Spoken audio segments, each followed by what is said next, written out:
la investidura de un poder sin límites. El nuevo gobierno provincial de Balcarce, en Buenos Aires, se caracterizó muy pronto por una reacción contra la tendencia dictatorial, pero como estaban todavía muy cercanos el fusilamiento de Dorrego y otras medidas de Lavalle, como el poder del general Paz en el interior, había amenazado poco antes con dar buena cuenta de todos los federales del interior del litoral, la propensión conciliadora fue señalada como desvío muy peligroso de que sacarían inmediato partido los decembristas, vale decir, los corifeos del unitarismo. Descubríase también en esa tendencia un sentimiento de hostilidad hacia Rosas, a quien muchos consideraban el salvador del país en aquella grave crisis de 1828 a 1831. La política de Balcarce, decíase, haría inútiles todos los sacrificios del Partido Federal y quedarían sus jefes expuestos a dramas como el de Navarro. Así argumentaba no solamente la llamada plebe rosista, sino destacados guerreros de la independencia y respetables figuras de la sociedad porteña. Los unitarios, por su parte, desde el exterior, incitaban ahora a los gobernadores de provincia a una política de organización federal, conociendo las disparidades existentes entre los jefes del partido victorioso el año 31, intrigaban desde el Uruguay y desde Bolivia. Rosas, en los desiertos del sur, estaba al corriente de cuanto pasaba y preparó desde aquellas lejanías la revolución llamada de los restauradores, que estalló en Buenos Aires para octubre de 1833 y tuvo como consecuencia la exoneración de Balcarce por la legislatura.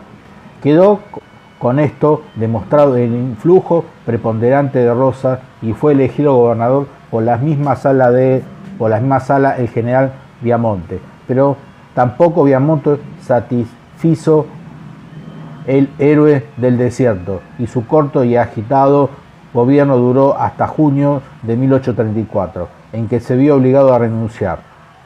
La sala eligió a don Juan Manuel, pero sin conferir las facultades extraordinarias, y él rehusó de plano el cargo que se le ofrecía.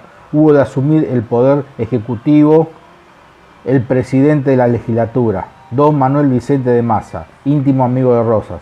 A instancia de este último, el gobernador Massa resolvió interponer sus buenos oficios ante los gobernadores de Salta y Tucumán, Heredia y La Torre, trabados en guerra civil. Fue designado al efecto como negociador el general Juan Facundo Quiroga, que desde 1831 contaba entre los mejores amigos del restaurador. Quiroga fue asesinado durante el viaje, jurisdicción de Córdoba, y el hecho causó estupor en Buenos Aires.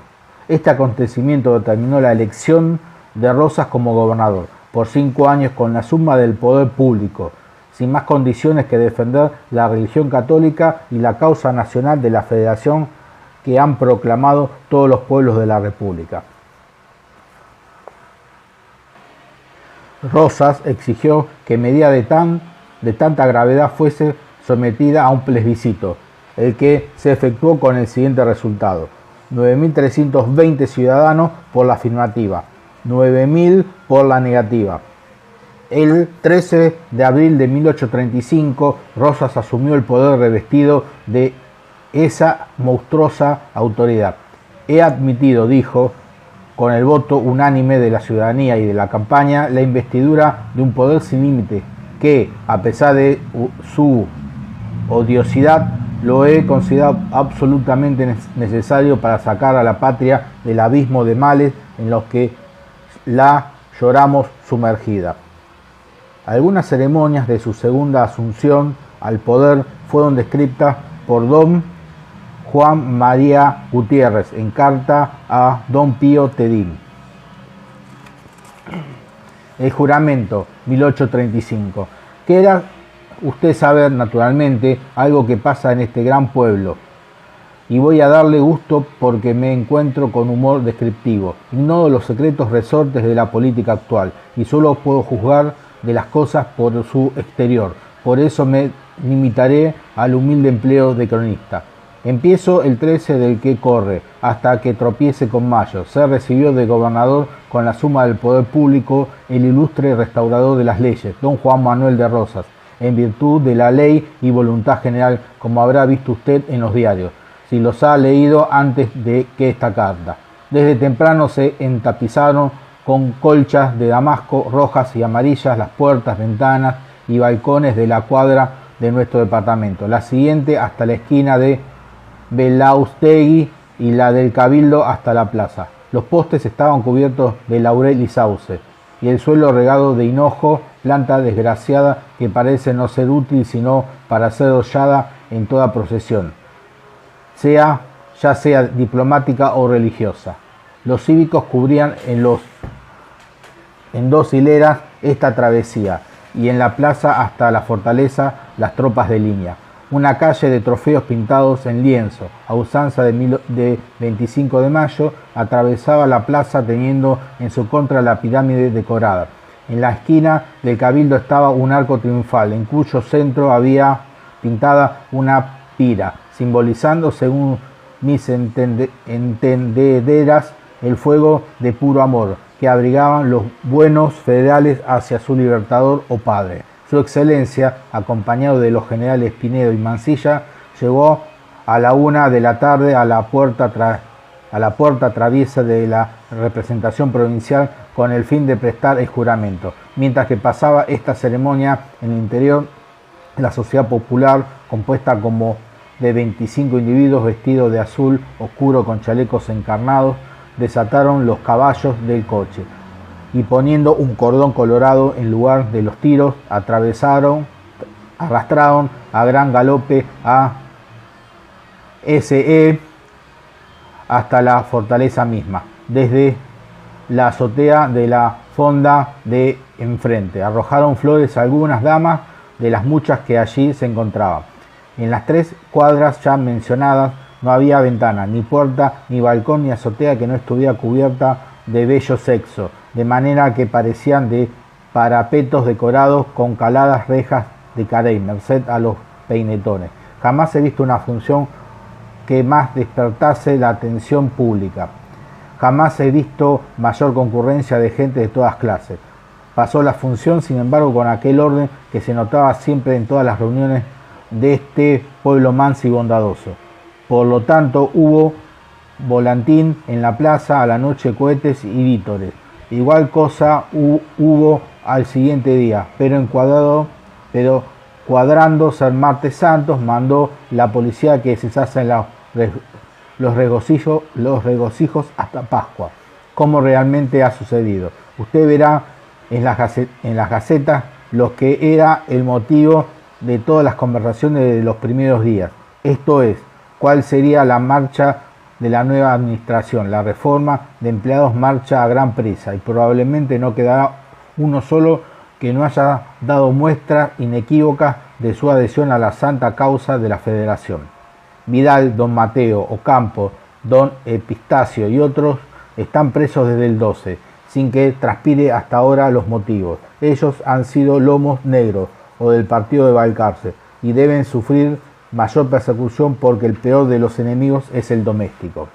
También querrá usted saber cuál es esta sociedad popular de la que he hecho mención poco antes. Esa sociedad que comúnmente se llama de la mazorca tiene por objeto el introducir por el flanco de la retaguardia del enemigo unitario el sabroso fruto de que ha tomado nombre. Así es que toda aquella gente que recela este fracaso ha dado en usar el pantalón muy ajustado, disfrazando con el nombre de moda una prevención muy puesta en orden y razón. Si usted estuviese ahora aquí y exclamase, como tenía de costumbre, a la vista de una ilegible, la historia de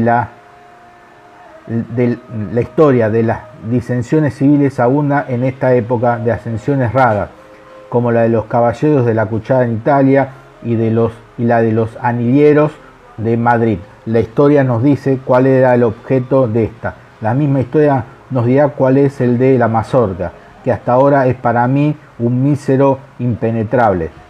Su presidente se llama Salomón, abastecedor corpulento, que si en algo se parece al de la escritura, será en lo castizo y esforzado como varón.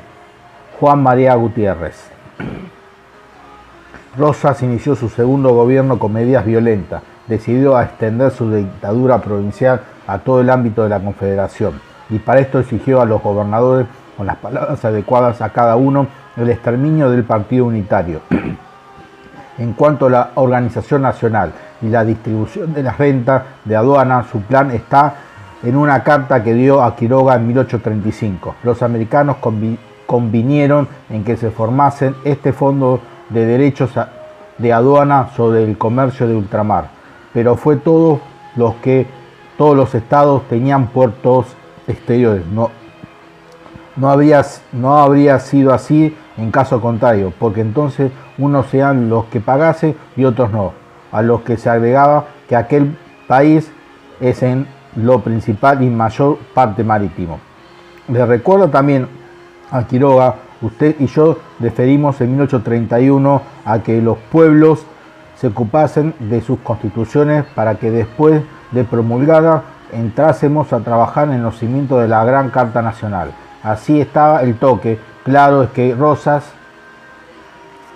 no quería ninguna Gran Carta Nacional, como lo demostró después, pero la unión y la organización del país estarían subordinadas a esa fatalidad de orden geográfico, el puerto único, y a la única aduana exterior importante, la de Buenos Aires, que producía rentas superiores a las de todas las demás aduanas provinciales juntas. López y Ferré y otros del litoral no pensaban lo mismo que Rosas en ese particular y buscaban con honradez y patriotismo una solución dentro de la equidad y de la ley, que el caso no era de fácil arreglo. Lo demuestra la difícil elaboración constitucional que sobrevino después de Caseros y la disunión de 1852 a 1859, y Pavón y el 80 y lo demás. Rosas con la aduana y el ejercicio de las relaciones exteriores tendría poder suficiente para dominar a todos. Los unitarios contribuyeron en gran medida a esa dominación, porque desde Bolivia, Uruguay y Chile iniciaron las conspiraciones, y en forma lesiva y por lo común a la integridad o al decoro del país. En Chile ofrecieron territorio para rescatar la libertad. En Bolivia uniéndose al presidente de Santa Cruz, enemigo de la Confederación. En Uruguay por las hostilidades que, en unión a los opositores al presidente Uribe, amigo de Rosas, llegaron contra este gobernador legal, y por las revoluciones que fraguaron en Entre Ríos. En 1837 Rosas, autorizado por las provincias y aliado por Chile, llevó la guerra al presidente de la Confederación Peruano-Boliviana, Santa Cruz, y que ese mismo año surgió el conflicto con el cónsul francés Roger. Como este último conflicto fuera originado por una ley local de Buenos Aires, López de Santa Fe pidió el pronto arreglo de la cuestión, el bloqueo que a todos perjudicaba, y atribuyó con razón la actitud de Rosas al solo afán de mantener inconstituido el país por el beneficio del puerto único y para conservar como gobernador rentas que eran nacionales por su naturaleza en los países de organización federal. La misión del ministro Domingo Cullien a Buenos Aires fracasó. Sobrevino la muerte de López y su ministro fue fusilado arbitraria y despiadadamente por orden de Rosas, una vez que éste obtuvo la apropiación de las demás provincias en sus gestiones internacionales. La guerra formal con Francia, importa recordarlo, comenzó después, a fines de 1838, y a los franceses se unieron contra Rosas el presidente Rivera de Uruguay, que había derrocado a Uribe, y el gobernador de Corrientes, Verón de Astrada.